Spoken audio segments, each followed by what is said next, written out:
Bonjour tout le monde et bienvenue dans cette vidéo sur le changement de variable pour l'intégrale définie.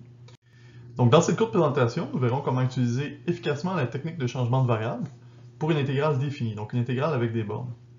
Donc on suppose que vous êtes déjà familier avec le changement de variable pour l'intégrale sans bornes, pour l'intégrale indéfinie. Si ce n'est pas le cas, il faut aller donc faire les activités d'apprentissage qui sont liées à la méthode de changement de variable pour l'intégrale indéfinie, avant de voir cette vidéo. Donc ce que nous allons faire, premièrement, juste faire un petit rappel sur l'intégrale définie et sur l'utilisation du théorème fondamental du calcul, pour ensuite expliquer l'effet d'un changement de variable sur les bornes de l'intégrale et comment on fait pour les traiter dans un calcul. Et finalement, nous allons terminer avec quelques exemples. Donc, nous allons donc commencer avec un rappel sur l'intégrale définie, donc voir qu'est-ce que ça représente. Donc on écrit l'intégrale définie avec ces deux bornes, ici les bornes sont a et b, et on suppose que la fonction à intégrer s'appelle f de x. Donc ce que ça représente, en quelque sorte, c'est l'aire sous la courbe de f de x quand on prend seulement l'intervalle AB sur l'axe des x. Donc si je prends par exemple ce dessin, on voit qu'en bleu est représenté l'aire en dessous de la courbe de f de x sur l'intervalle AB.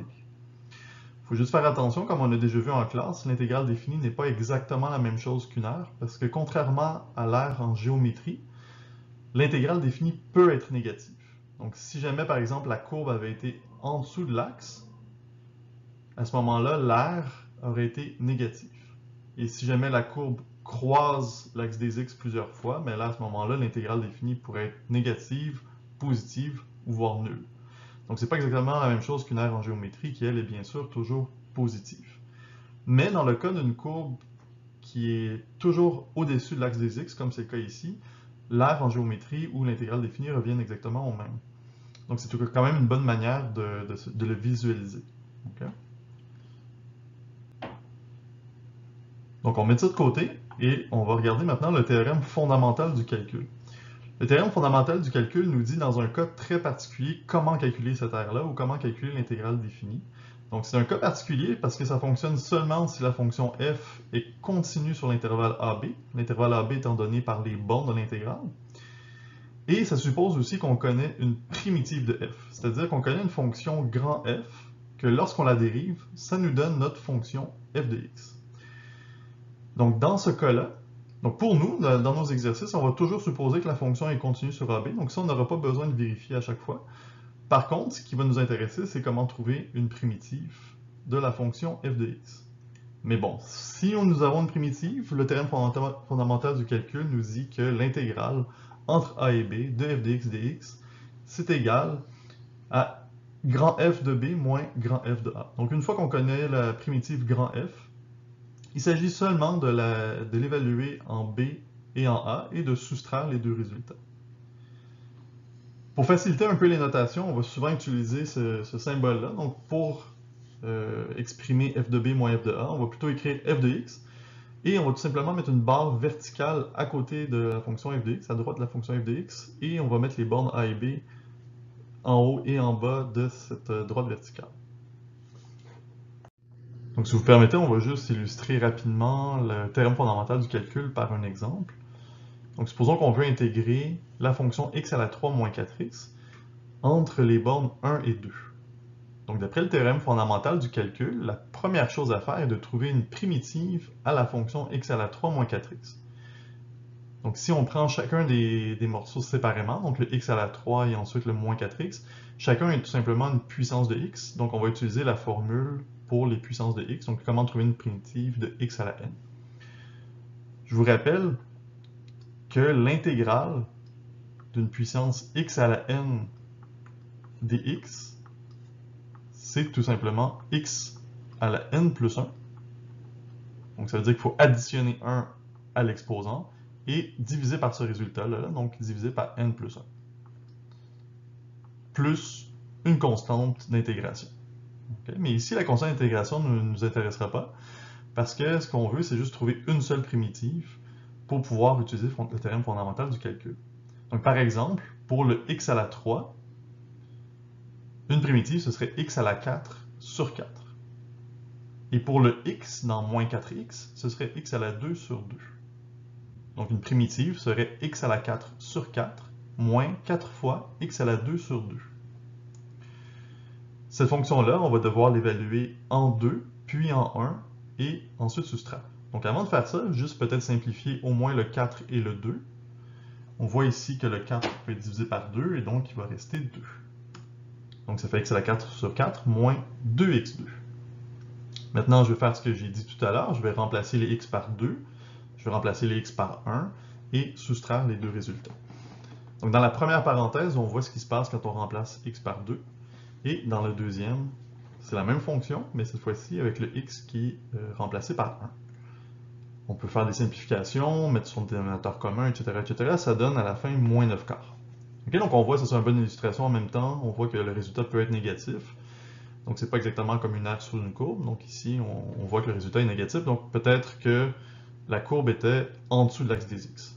En fait, il n'y a rien qui nous empêche de faire le graphique de cette fonction-là et de voir ce qui se passe.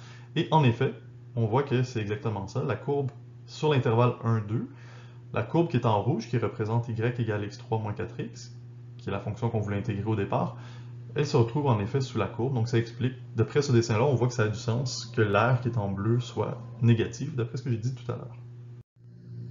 Bon, maintenant, faisons un exemple qui nécessite un changement de variable, parce que l'exemple précédent, on a pu le résoudre tout simplement en utilisant des formules de base, mais qu'est-ce qui arrive si je veux faire un changement de variable?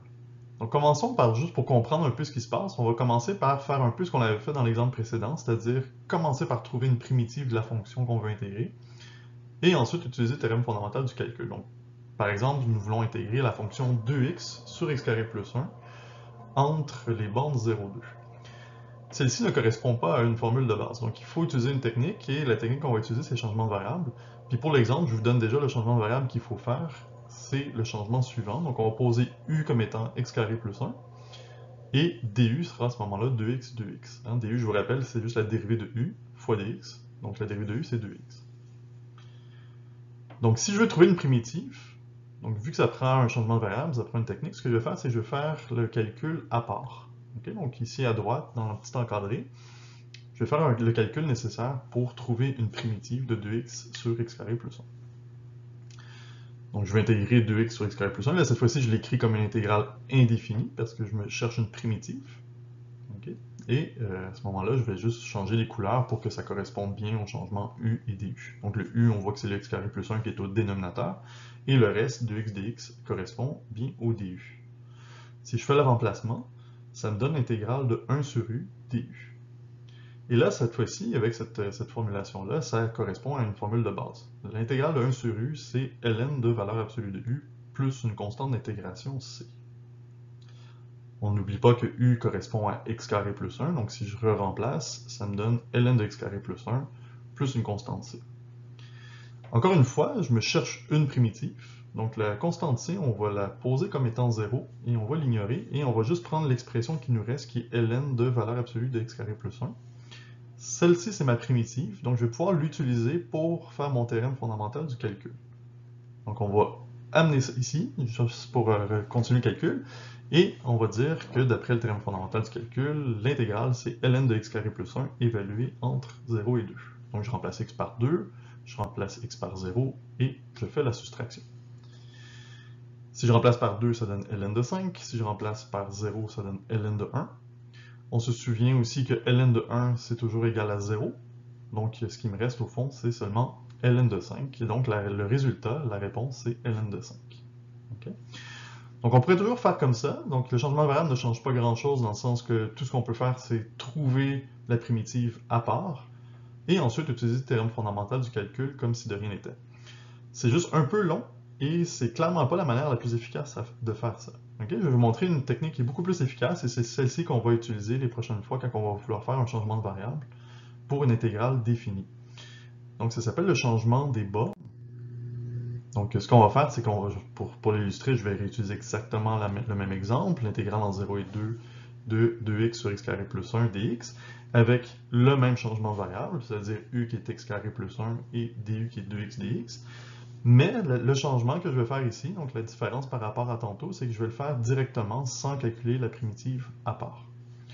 Donc, je vais faire directement sur le calcul. Je vais changer tout de suite les couleurs pour que ça corresponde. Donc, le 2x dx, ça correspond bien à mon du, et le x carré plus 1 au dénominateur correspond bien au u. Ça, c'est exactement comme tantôt.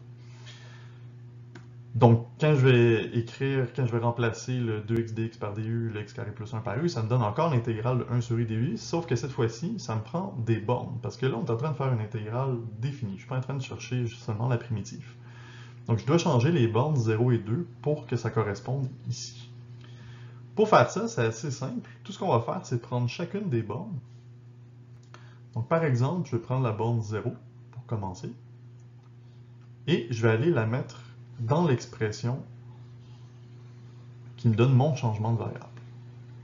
Donc, je vais remplacer mon x ici par 0. Qu'est-ce que ça donne si je remplace x par 0? Bien, ça me donne 0 au carré plus 1 qui donne 1. Et donc, ça veut dire que pour mon u, cette borne-là correspond à 1. Donc, je vais écrire 1 comme borne inférieure. Je vais refaire exactement la même chose avec la borne supérieure. Donc ici, ça correspond à 2. Je vais remplacer dans l'expression qui me donne mon changement de variable u. Si je remplace x par 2, ça donne 2 au carré, ça fait 4, plus 1, ça fait 5. Donc ça veut dire que pour mon x qui vaut 2, mon u vaut 5. Et donc la borne supérieure va être 5, ici. Donc l'intégrale entre 0 et 2 de 2x sur x carré plus 1, c'est la même chose que l'intégrale entre 1 et 5 de 1 sur u du. Donc c'est cette étape-là qu'on ajoute, qui est le changement de borne, mais après ça simplifie beaucoup la vie. Une fois que ce changement de borne est fait, ça devient très très rapide parce que là maintenant on cherche une primitive de 1 sur u du, et ça c'est facile, c'est ln de u en valeur absolue, qu'on évalue cette fois-ci directement entre 1 et 5. Donc je remplace u par 5, je remplace u par 1 et je fais la soustraction, et ça me donne tout de suite le ln de 5 moins ln de 1, qui se simplifie ensuite en ln de 5. Donc beaucoup plus rapidement que dans l'exemple précédent où je devais faire un encadré ici à côté et calculer donc toute la primitive.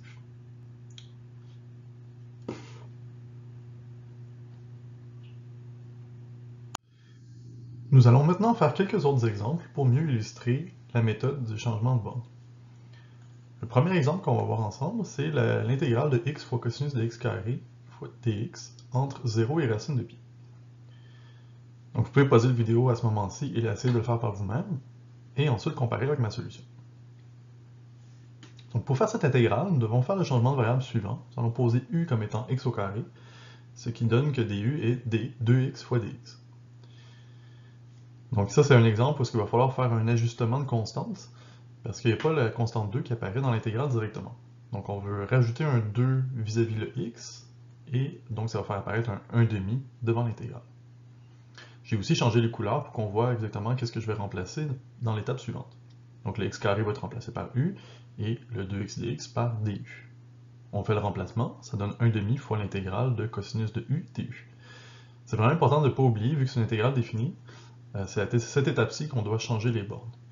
Okay, donc c'est vraiment important de le faire à cette étape-ci. Donc je vais faire exactement comme tout à l'heure, je vais prendre la borne inférieure, qui est 0, la remplacer dans l'expression u égale x carré, ce qui donne 0 au carré, et donc la borne inférieure demeure 0. Je vais faire la même chose avec racine de pi, je remplace x par racine de pi, u c'est x au carré, donc racine de pi au carré, ce qui donne pi. Donc ça veut dire que la borne supérieure va devenir pi. Maintenant, je suis prêt à faire l'intégrale. Donc je dois trouver une primitive à cosinus de u. Ça va être sinus de u, que je vais évaluer entre 0 et pi. Bien sûr, la constante 1,5 reste devant. Je remplace u par pi et ensuite par 0. Et je remplace, et je fais la soustraction entre les deux. Bon, maintenant, ça va simplifier un petit peu parce que le sinus de pi, il vaut 0.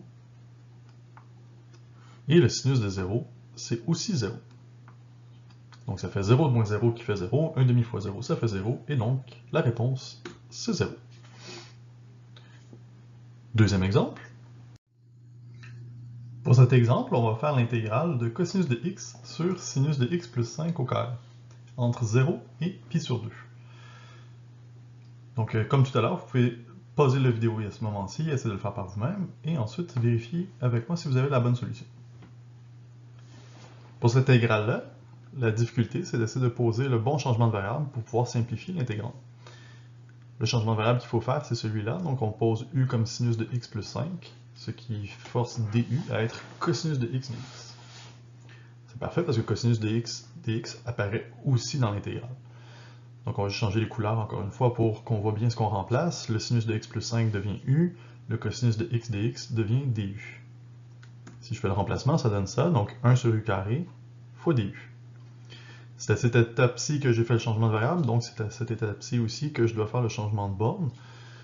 Donc si ma borne était 0, donc si je regarde la borne inférieure, c'était 0 quand c'était x, je remplace dans l'expression de u. U c'est sinus de x plus 5, donc sinus de 0 plus 5. Sinus de 0 étant 0, ça fait 5. Donc ça veut dire que la borne inférieure de u, c'est 5. Même chose pour pi sur 2, je remplace x par pi sur 2, ce qui fait sinus de pi sur 2 plus 5. Sinus de pi sur 2, ça donne 1. 1 plus 5, ça fait 6. Donc la borne supérieure, maintenant, devient 6. Et voilà, maintenant je dois intégrer une fonction en u avec des bornes qui sont en u aussi, donc j'ai plus besoin de me préoccuper de l'intégrale de départ. Je dois trouver une primitive de 1 sur u carré, je vais juste l'écrire sous forme de puissance de u pour qu'on puisse utiliser la formule de la puissance. C'est exactement la même formule qu'on a utilisée au début pour le x à la n, là c'est pour u à la n, donc je dois ajouter 1 à l'exposant et diviser par le résultat, donc ici ça ferait u à la moins 1 divisé par moins 1 pour trouver la primitive. Si vous permettez, je vais l'écrire comme moins 1 sur u parce que c'est plus joli. Et je garde les bornes qui sont 5 et 6 dans ce cas-ci. Je remplace u par 6, u par 5, je fais la soustraction. Je simplifie en faisant attention aux signes. Et en mettant sur le même dénominateur, ça donne 1 sur 30. Donc le résultat final, ce serait 1 sur 30.